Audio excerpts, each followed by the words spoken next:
Assalamualaikum warahmatullahi wabarakatuh.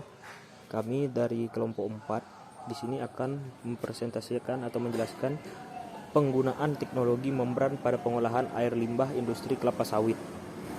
Nah, di sini saya akan memperkenalkan anggota kelompok saya, yaitu yang pertama saya Busmar Hanindi Wangkara dari SPKSK, lalu anggota saya yang lain Ahmad Afandi, Frans Nathaniel Kahanjak Indolf Purba, dan Ignatius Juliandra dari SPKSK juga.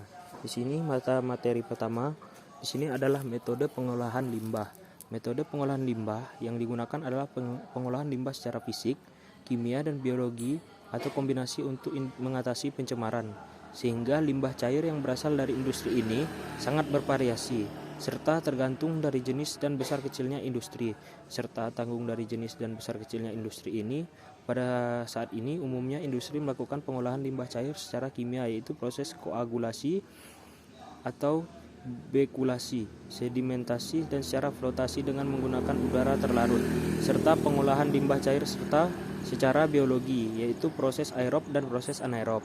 Dan pada saat ini pengolahan limbah cair industri kelapa sawit umumnya dilakukan dengan menggunakan metode proses kombinasi, yaitu metode fisika dan biologi. Metode ini mempunyai kelebihan pengolahannya cukup murah, tetapi kekurangannya adalah lahan yang digunakan untuk pengolahan limbah cair yang ini cukup besar.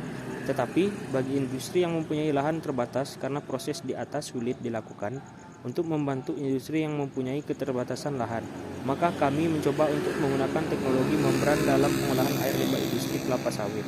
Selanjutnya akan dijelaskan oleh teman saya.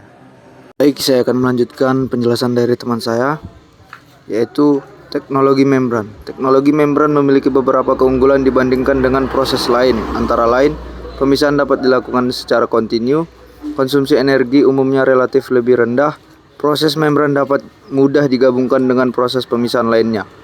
Hybrid processing. Kekurangan teknologi membran antara lain flux dan selektivitas, karena pada proses membran umumnya terjadi fenomena flux berbanding terbalik dengan selektivitas. Semakin tinggi flux seringkali berakibat menurunkan selektivitas dan sebaliknya. Sedangkan hal yang diinginkan dalam proses berbasiskan membran adalah mempertinggi flux dan selektivitas. Membran berfungsi memisahkan material berdasarkan ukuran dan bentuk molekul, menahan komponen dari umpan yang mempunyai ukuran lebih besar dari pori-pori membran, dan melewatkan komponen yang mempunyai ukuran yang lebih kecil. Oke, materi selanjutnya akan dilanjutkan oleh teman saya. Saya akan melanjutkan penjelasan dari teman saya tadi. A. Jenis-jenis membran. 1. Mikrofiltrasi. Mikrofiltrasi merupakan pemisahan partikel berukuran mikron atau submikron. Bentuknya lazim berupa kartik. Gunanya untuk menghilangkan partikel dari air yang berukuran 0,04 sampai 100 mikron. 2. Osmosis balik atau RO. Membran RO dibuat dari berbagai bahan seperti selusa asesat atau Ca, poliamida atau Pa, poliamida aromatis, polieteramida, polieteramina, polieterurera, polifenila oksida, polifenilen bibenzimidazol, dan sebagainya. Membran komposit film tipis terbuat dari berbagai bahan polimer. Untuk substratnya ditambah polimer lapisan fungsional di atasnya. 3. Ultrafiltrasi. Membran ultrafiltrasi adalah teknik proses pemisahan menggunakan membran untuk menghilangkan berbagai zat terlarut BM, berat molekul tinggi, aneka koloid, mikroba, sampai padatan tersuspensi dari air larutan.